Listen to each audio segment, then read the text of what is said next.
Oh, hey, what's going on, guys? Granzort is an anime that I have no familiarity with, but we do have a bunch of Granzort model kits coming out from Modoroid as of late. So I've actually had this for a little bit. This is not one of the Modoroid kits.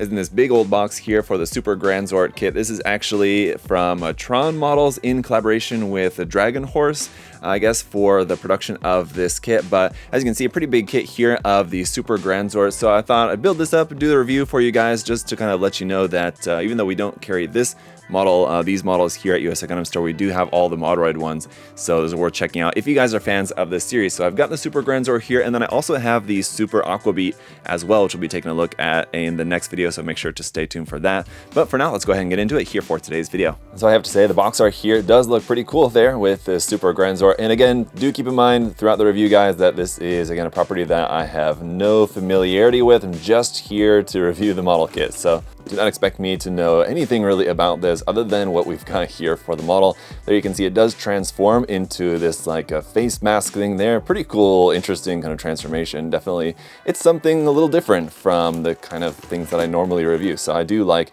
taking a look at new and different stuff. It's got like that face there in like the chest sort of body there. It does have its big sword. You can see a little bit of the posability of this. I'm not expecting this to be super posable, just based on kind of what I can see here from this. It does have a really cool display stand there, as well as the sword for like its kind of real only accessories there for the most part. But let's go ahead and pop it open and check it out here. Actually, it would be really cool if those of you guys who do know more about this series could let me know in the comments section a little bit more about it, just kind of introduction to it. It's not something that I feel like I'm gonna then just go out and watch, but it would be cool just to know a little bit more about it. You've got this big mat here in the bottom of the box that I guess you can use for like either a background. You can like lean it up against something in the back, or just kind of set it on the ground or something as just kind of a display there, sort of, as it were. It doesn't look like it's like perforated in order to be folded in any way or something, but there is kind of a line. So it's got like this like holographic finish there in the background. And there's a little bit of a line there you can see, so I thought, oh, maybe it's meant to be folded there or something, but I don't think so. And then here is that display stand. There, it's also pretty nice. You can see we do have a couple of spots in there where it looks like there's probably going to be an arm for the display stand. Yep, or maybe this part right here, which we'll get to in just a second. Other than that, it looks like we do also have a sheet of just like mirror finish stickers here, and I believe these are probably meant to go underneath the clear parts to just make the clear parts nice and bright and shiny, so that's pretty cool to see. And then we've just got our instruction manual, which just has the same art there on the front, the Granzort logo there on the back. A little bit of information here at the front. I'm guessing that's maybe the pilot. A little dude with a huge head and some crazy looking hair there. That's pretty cool.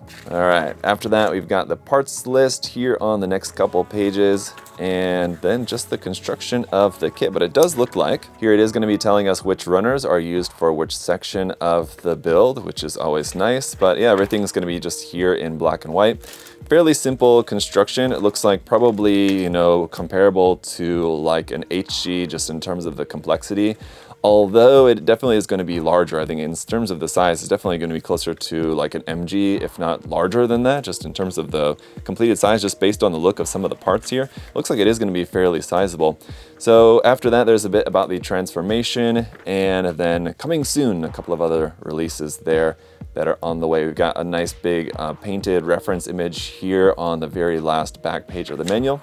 And that's it. And then in here, it turns out we do also have these two little stands here. So these are actually meant to hold up that backing part that we found there at the bottom of the box. So you got little clear stands to hold that up for a background. That's kind of cool. And getting into our runners then, the A runner here is going to be our clear blue parts. Runners B and C are going to be our yellow parts here for the kit. There you can see those, including the part there for the sword. And then from there, we do have a bunch of white parts here. So here is runner D and E. Even though the parts are all white, you do have some nice panel line details there on those. Runner F1 we have two of here. Looks like probably for like the hip joint or shoulder joint or something. And then runner F2, some more parts there in white. Runner G we also have two of, some larger white armor pieces there. Runner H, some more of the same, and then runner I we also have two of for a bunch more white armor parts. Then for our red armor parts here, we have two of this J runner, and then this one, which is also runner J, which we only have one of there.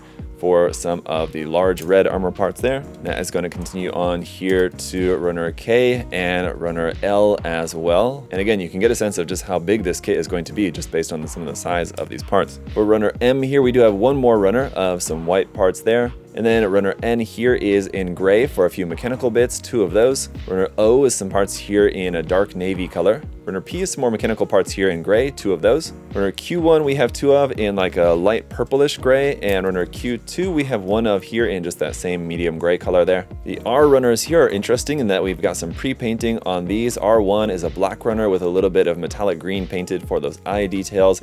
R2 which we have 2 of, are here in red, and we've got a little bit of white painted in there as well. Runner S here is going to be all of our hand parts there in a medium gray. Looks like we're probably going to have open expressive hands, weapon holding hands, and closed fists, it would appear so. Lastly then, runner T1 is going to be a few more parts there in white, and runner T2 is going to be our clear stand part there for the base. And that's it. Let's go ahead and check it out. Alright guys, then here is the kit all built up. It was a pretty simple and straightforward construction process with it basically just being like a large HG sort of. That is definitely one of the things that I like the most about this kit is got to be the size. As you can see, it's pretty large. Definitely going to be bigger than like your standard master grade Gundam kit. Not getting into anything close to like a PG size or anything like that. But it's definitely got a really nice size and pretty good color separation in there as well, with some of those parts being like the pre-painted parts like for like the ears on the side of the head, but most of the other color separation there being separate parts there. With the kit being the size that it is, you would hope that they could color separate a lot of those little details in there. And then the clear parts also look really nice in there as well. Overall, just the details and proportions, I think everything looks good, even just straight out of the box here, but certainly with some detailed painting and panel lining and all that, it's going to look even better. But we do have a few accessories here, so let's go ahead and get right into it, talking about those first. And we don't really have a whole lot of accessories, basically just some hand option parts here. We've got a set of closed fists, and these are just going to be swappable fixed pose hands for the most part. We also have a set of open expressive hands here. The one thing about them is that they all have a movable wrist joint here, so they're all able to bend there at the wrist, aside from just being plugged in via a ball joint there, as you can see. Lastly, then we've got our set of weapon holding hands here. On these, the thumb is also on a ball joint, but again, we have the same wrist joint. And that's it for our hand option parts. As far as what we can actually hold with those, we've got its massive sword here. These bits on the kind of hilt, at the top of the hilt, can be moved up and down. There's 4 of those around there. The clear part at the end, and again you have those stickers that go underneath all the clear parts that look really nice. And the assembled length for the sword coming out to right about 24 centimeters in length there, so it's rather long. And lastly then, just our display base. Now the display base is really only meant to hold up the kit when it's transformed. So this here, this short little connection stand, as you can see, that's all that we have included. We don't have anything larger to actually connect the kit onto when it's in like this full, I don't know what you call it in terms of Granzort anyway, the robot form.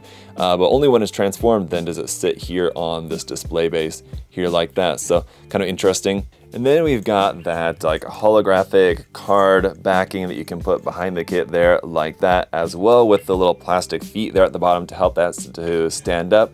Looks pretty cool. It's kind of a cool thing to have in your display behind the kit if you wanted to.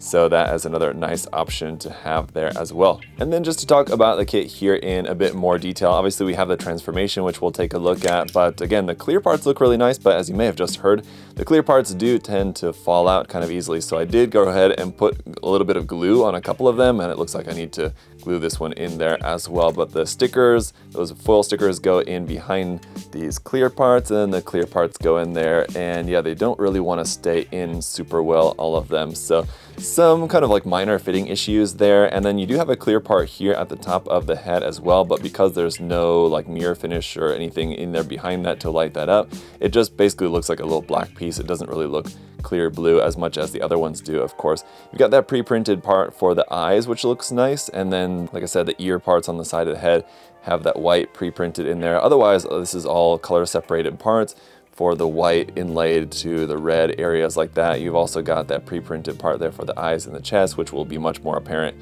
when it's transformed. And then as for the articulation, even though the kit construction is fairly simple, the articulation isn't too bad. So the head is able to go up and down a little bit there. It's basically just on a ball joint, so you can kind of move that a little bit. You'll notice if you move it to the sides there, it tucks those ear parts in on the side, which is a part of the transformation, but we don't want that to do that quite yet. The shoulder joint will swing to the front with the massive seam line here through the shoulder, but I think that's the kind of thing that you could get rid of that if you wanted to.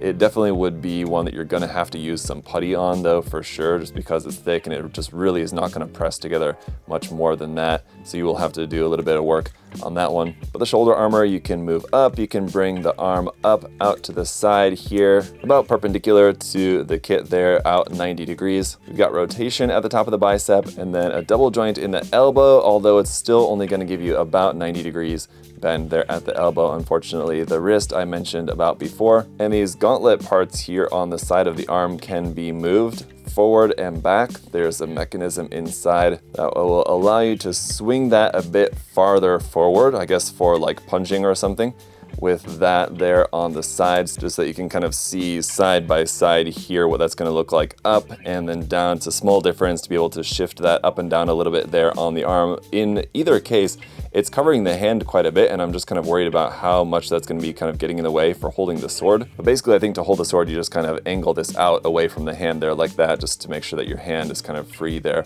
The front skirt parts here are also just going to be floating on ball joints. We don't have any other back skirts. We do have this backpack, and those parts will open up here as well. At the hips, we've got some rotation and the legs can come out to the side, obviously up to the front, nice and far there, no issues with that. A double joint at the knee, but again, like with the elbow, even though it's a double joint, you're really kind of only gonna get about 90 degrees there at that knee joint. The ankles are pretty nice in that we have kind of a good amount of movement up. The toe can also, or the front half of the foot, can also move a little bit independently, not a whole lot. There's our detail up underneath the feet as well. You can put the foot back to there and forward to there with this little flap here on the back of the leg, being able to move a little bit there as well. So a decent range of articulation if you wanted to do like a jumping, flying, or floating pose, whatever, an aerial kind of elevated pose, but without action base to be able to put this onto, you're basically just gonna have to use something like one of these connectors here to fit up under the waist to put this onto an action base if you wanted to, which it looks like that's not even going to be possible because of the size of those gray parts in there. Probably my recommendation to you guys would be, if you wanted to have this up on an action base, to maybe in this part or somewhere around here at the back of this hip section here, to just drill a hole so that you can see there's a seam line right there. So you would have to kind of figure out a way to drill a hole into here or some kind of mounting system for plugging this up onto an action base if you wanted to have it up off the ground. Lastly then, I just want to give you guys an idea of the overall height here. So in centimeters, it's going to be coming up to around 24 centimeters in height up to the top of the crown there. Or to put that into inches, that is coming up to about 9.5 inches, making it about the same head height there as the master grade unicorn. So it's definitely going to have a lot more bulk on it though than a lot of master grade kits, as you can see here. But all right, so just to wrap up the review here, taking a look at the kit in a few different poses. I'm sure there's going to be a few very iconic poses that I'm just not really going to be aware of and not going to recreate here for you guys, but I'll try my best to show this off.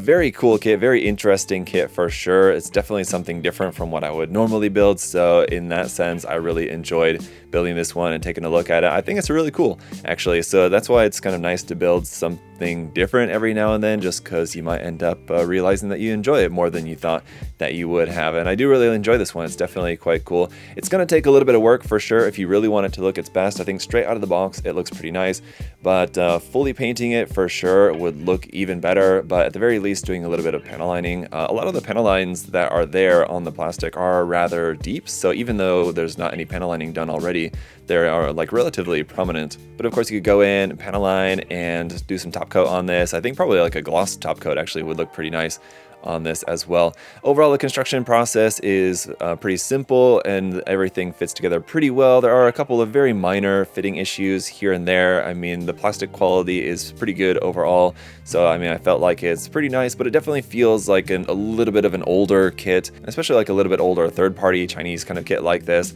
It has a little bit of that going on, but overall I didn't feel like any of it was like really all that bad necessarily. Like I said, it's just going to take a little bit more care, but I think the results definitely definitely worth the effort. And yeah, if this is something that you're into, definitely worth checking out. But as I mentioned at the start, we do have the Moderoid kits of this series that are coming out from Good Smile Company as well, which I believe are not quite as big, but surely going to be probably a little bit kind of nicer overall, just in terms of the construction process. But there's some pros and cons, so I don't know, after building this one, I might have to check out one of the Moderoid kits in the future. But I do also have the Aquabeat kit from this series that I'll be checking out in the next video, so make sure to stay tuned for that. And yeah, in the future, I might have to check out one of the Moderoid kits as well. If there's one that you guys would particularly recommend, let me know in the comment section, and I'll look into that for a future review. But yeah, if you guys have any other further questions or comments about this, if you want to let me know some more about just the series and the lore and everything, I would love to hear from you guys in the comment section, so let me know. And then as always, if you guys want to check out some more of the Moderoid kits and everything else, plastic model kit, mecha model kit, you can check out a whole bunch more stuff there at USA Gundam Store. The link will be down in the video description there as always, so check out everything there on the site. And as always, guys, thank you so much just for checking out the review here today. I hope that you enjoyed taking a look at something different. It certainly was very interesting for me, and if you liked it, leave a like. If you're not yet subscribed, you can subscribe as well. So thank you so much for your support, and I'll see you guys next time. Bye bye.